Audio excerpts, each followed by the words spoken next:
Pawang mga professional lang ang makagagawa.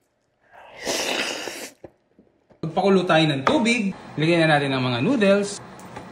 Set aside na natin.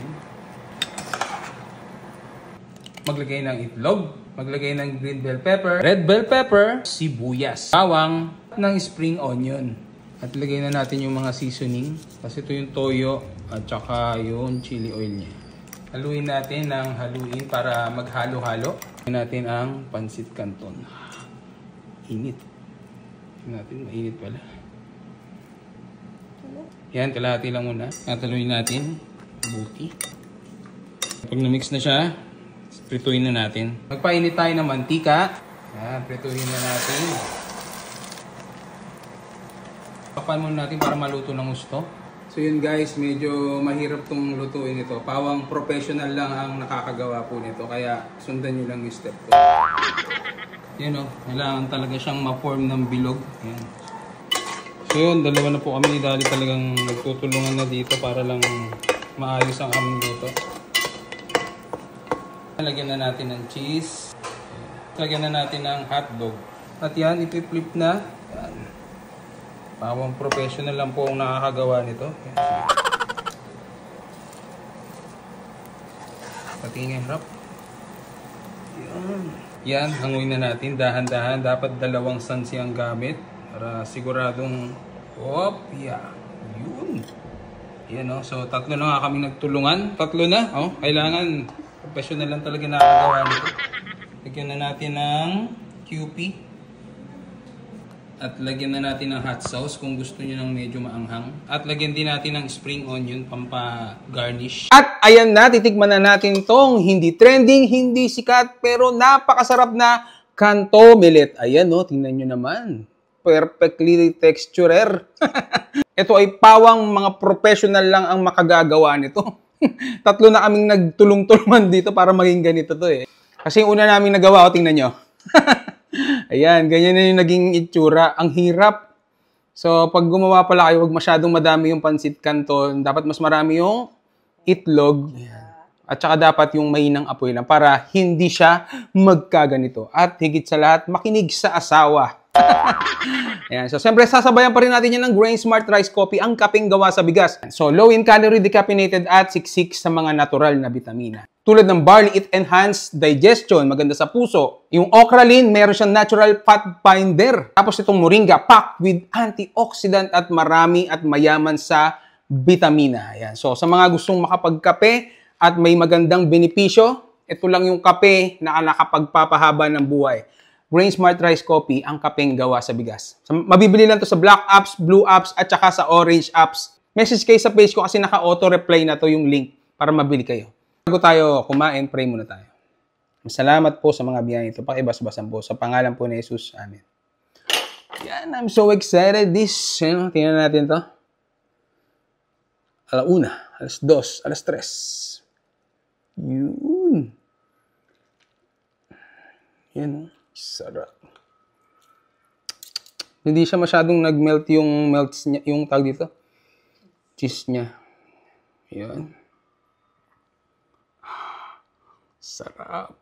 So, sakmalin na natin.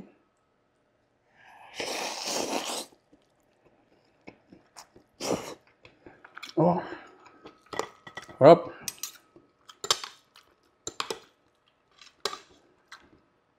Sabayan natin ng egg. Egg pa yun. Sarap niya. Siyempre sabayan natin ng ano yan. Kapeng gawa sa bigas.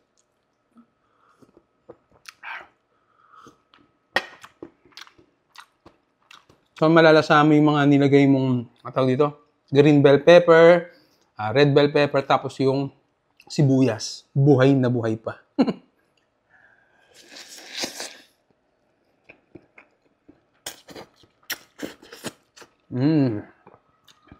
Yan na. Sana sundan nyo yung napakahirap na step. At actually, ang pinakamahirap dito yung pag niluluto mo na siya para makuha mo yung perfectly, ano niya, yung tawag dito. Yung sakto lang yung luto, hindi siya masusunog. Kasi ang itlog, madaling maluto.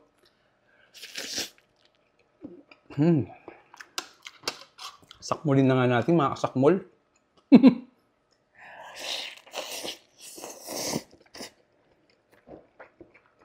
Solid.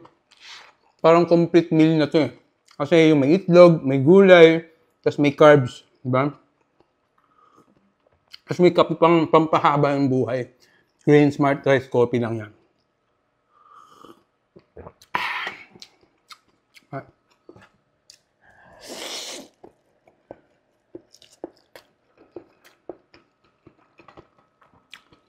Sarap. Ano?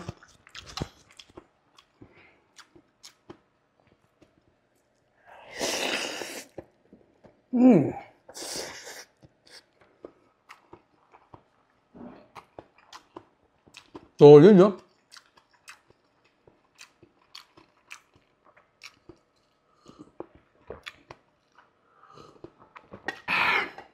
Yan, sa mga gustong magluto ng mabilisan, masarapan, at matututo pa kayo ng mga pang-professional na luto.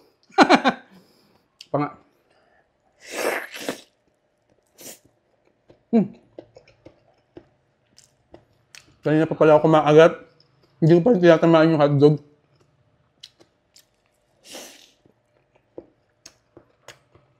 Solid. Tikman naman natin itong ginawa natin. Tingnan nyo ba naman? Ayan. Ito yung sinasabi ko sa inyong ayusin nyo yung lakas ng apoy kasi madali siyang masunog kasi nga itlog siya. Ayan. Pero tikman pa rin natin. Ganun pa man, tikman pa rin natin. Ang sarap!